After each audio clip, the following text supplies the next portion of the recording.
Hello everyone. 22 अगस्त 2023 राज्य civil service current affair में आपका स्वागत है। आज हम पढ़ेंगे 22 अगस्त 2023 का करंट अफेयर, जिसमें state PCS and other exam से संबंधित एमसीक्यू शामिल होंगे।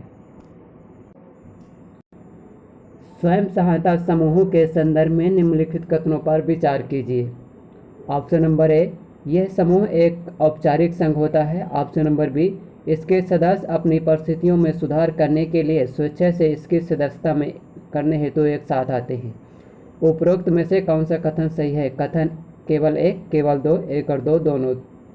तो इसका सही जवाब होगा ऑप्शन नंबर बी, केवल दो। कथन नंबर पहला कथन गलत होगा, क्योंकि यह औपचारिक संगठन होकर एक अनौपचारिक संगठन है, इसलिए केवल दो विकल्प सही होंगे।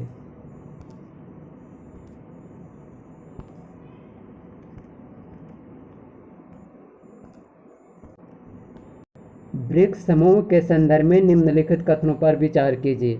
वर्ष 2001 में अमेरिकी अर्थशास्त्री जिम ओनील के द्वारा ब्रिक्स शब्द गढ़ा गया था। कथन नंबर दो, इसकी पहली औपचारिक बैठक 2009 में रूस में संपन्न हुई थी।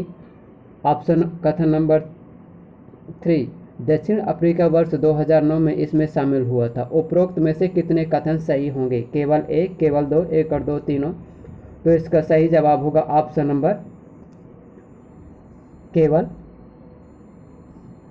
एक कथन से।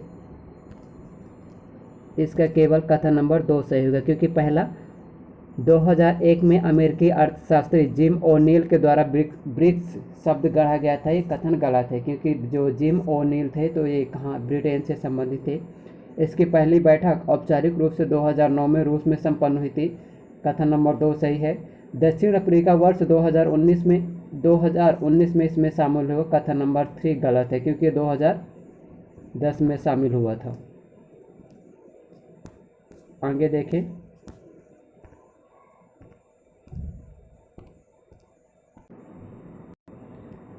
हाल ही में नरेंद्र मोदी जी के द्वारा 22 से 24 अगस्त तक दक्षिण अफ्रीका के जोहान्सबर्ग में संपन्न होने वाले ब्रिक्स शिखर सम्मेलन में भाग लेंगे। आपको बता दें कि ब्रिक्स ब्राजील, रूस, भारत, चीन और दक्षिण अफ्रीका के समूह का एक संक्षिप्त नाम है। ब्रिक्स यह दुनिया की प्रमुख उभरती हुई अर्थव्यवस्थाओं को एक साथ लाने वाला महत्वपूर्ण संगठनों में से एक है। वर्ष 2001 में ब्रिटिश अर्थशास्त्री जिम ओनील के द्वारा ब्रिक्स शब्द गढ़ा गया था, इसलिए कथन नंबर 1 गलत है। वर्ष 2006 में ब्रिक्स विदेश मंत्रियों की पहली बैठक के दौरान इस समूह को औपचारिक रूप दिया गया था। इसकी पहली बैठक औपचारिक रूप से 2009 में रूस में हुई थी, इसलिए कथन नंबर 2 सही है। दक्षिण अफ्रीका वर्ष 2010 में इसमें शामिल हुआ था, इसलिए इसे ब्रिक्स में इसके कारण आगे ब्रिक्स का रूप विस्तारित किया गया है, इसलिए कथन नंबर 3 गलत है। इस प्रकार केवल कथन नंबर 1 ही सही है।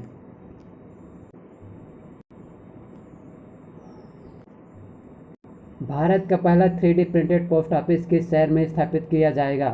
तो इसका सही जवाब होगा ऑप्शन नंबर सी। कहाँ होगा दोस्त? बेंगलुरु में स्थापित होगा। आगे देखें। हाल ही में केंद्रीय रेल, संचार, इलेक्ट्रॉनिक और आईटी मंत्री अश्विनी वैष्णव जी के द्वारा बेंगलुरु के कैम्ब्रिज लेआउट में 3D प्रिंटेड डाकघर का उद्घाटन किया गया है, इसलिए ऑप्शन नंबर सी सही है।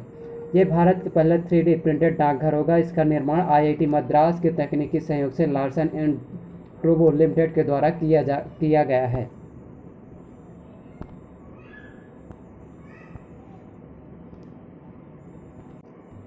लूना 25 के संदर्भ में निम्नलिखित कथनों पर विचार कीजिए।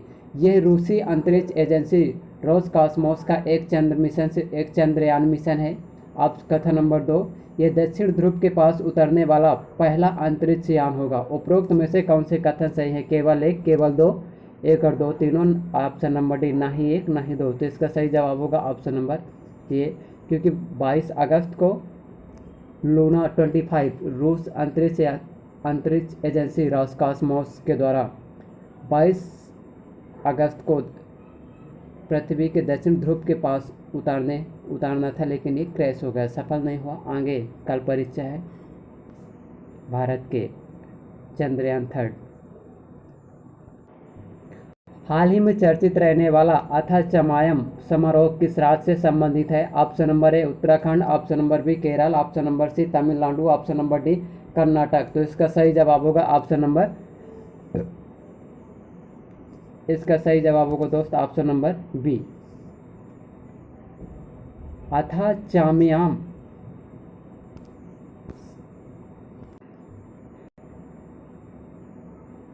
ओणम त्यौहार, यह त्यौहार केरल के लगभग सभी लोक कला रूपों को देखने का दुर्लभ अवसर प्रदान करता है। किंवदंती के अनुसार ऐसा माना जाता है कि जो ओणम त्यौहार है तो उस ओणम त्यौहार के अंतर्गत राजा महाबली का स्वागत करने के लिए मनाया जाता है, क्योंकि ऐसी किंवदंतियाँ मानी जाती है कि राजा महाबली की जो आत्मा है तो अपनी प्रजा को देखने के लिए ओणम त्यौहार के दौरान आती है, उनकी आत्माएं आती है। ये तो सब गलत है, ऐसा कुछ नहीं होने वाला। 1918 के स्पेनिश फ्लू के संबंध में निम्नलिखित कथनों पर विचार कीजिए। यह H1 और N1 वायरस के कारण हुआ था। ऑप्शन नंबर, कथन नंबर 2, इससे 20,000 लोगों की मृत्यु हो गई थी। तो उपरोक्त में से कौन से कथन सही है? केवल एक, केवल दो, एक और दो दोनों। ऑप्शन नंबर डी, ना ही एक ना ही दो। तो इसका सही जवाब होगा ऑप्शन नंबर केवल एक। क्या होगा दोस्त? इसका सही जवाब होगा ऑप्शन नंबर केवल एक, ऑप्शन नंबर केवल एक, क्योंकि इसमें 20,000 से ज़्यादा नहीं, करीब 5 मिलियन लोगों की मृत्यु हुई थी। कितनी हुई थी दोस्त? 5 मिलियन लोगों की मृत्यु हुई। हाल ही में किस देश की महिला टीम के द्वारा फीफा फुटबॉल वर्ल्ड कप में अपना पहला खिताब जीता? Option number A Germany, option number B England और ऑप्शन नंबर सी जापान और ऑप्शन नंबर डी स्पेन। तो इसका सही जवाब होगा ऑप्शन नंबर, इसका सही जवाब होगा ऑप्शन नंबर डी। हाल ही में स्पेन की महिला टीम के द्वारा फीफा फुटबॉल वर्ल्ड कप में अपना पहला खिताब जीता। आपको बता दें कि इसके पहले जर्मनी के हाल ही में स्पेन की महिला टीम के द्वारा फीफा फुटबॉल वर्ल्ड कप के फाइनल में इतिहास रचते हुए पहली बार ट्रॉफी पर कब्जा जमाया, इसलिए कथन नंबर डी सही है। इस जीत के लिए स्पेन के द्वारा इंग्लैंड को 1.0 के अंतर से हराया। इसी के साथ स्पेन जर्मनी के बाद पुरुष और महिला दोनों विश्व कप में पुरुष और महिला दोनों का खिताब जीतने वाला विश्व का दूसरा देश बन चुका है। वह एक भारतीय क्रांतिकारी थे। उनका जन्म 18 सितंबर 1883 को अमृतसर के एक संपन्न परिवार में हुआ था। उन्होंने ब्रिटिश अधिकारी कर्जन वाली की हत्या के आरोप में 17 अगस्त 1919 को फांसी दे दी गई थी। उपरोक्त अनुच्छेद किस व्यक्तित्व की व्याख्या करता है? Option number A Vinayak Savarkar, option number B Madan Lal Dhingra और option number C Shyamji Krishna Varma और option number D Khudiram Bose. तो इसका सही जवाब होगा option number C Madan Lal Dhingra. तो मदन लाल ढींगरा के बारे में है कि इनका जन्म 18 सितंबर 1893 को अमृतसर के एक किसान संपन्न परिवार में हुआ था। लेकिन आगे चल के ये जैसे जब इंग्लैंड चले जाते हैं तो वहाँ जाते हैं तो अपने इंजीनियरिंग की पढ़ाई करने के लिए इंग्लैंड चले जाते। तो जब इंग्लैंड जाते तो वहाँ इंग्लैंड में श्यामजी कृष्ण वर्मा वहाँ रहते, तो उसी भारतीय क्रांतिकारी गतिविधियों में ये भी शामिल हो जाते और आगे चल के ही कर्नल वाली की हत्या कर दी।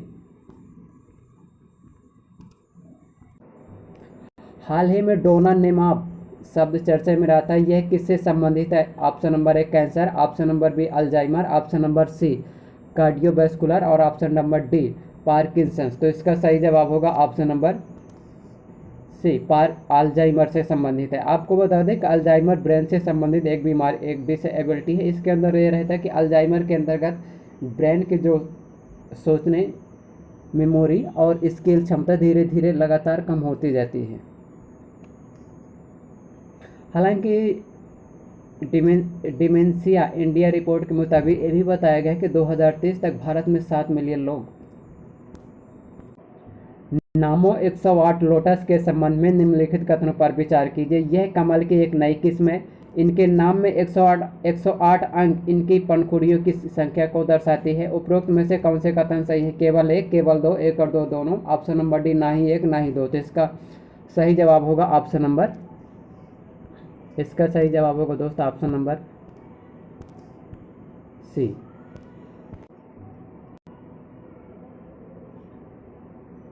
फ्लड वॉच मोबाइल ऐप के संबंध में निम्नलिखित कथनों पर विचार कीजिए। इसे केंद्रीय जल आयोग के द्वारा लॉन्च किया गया था।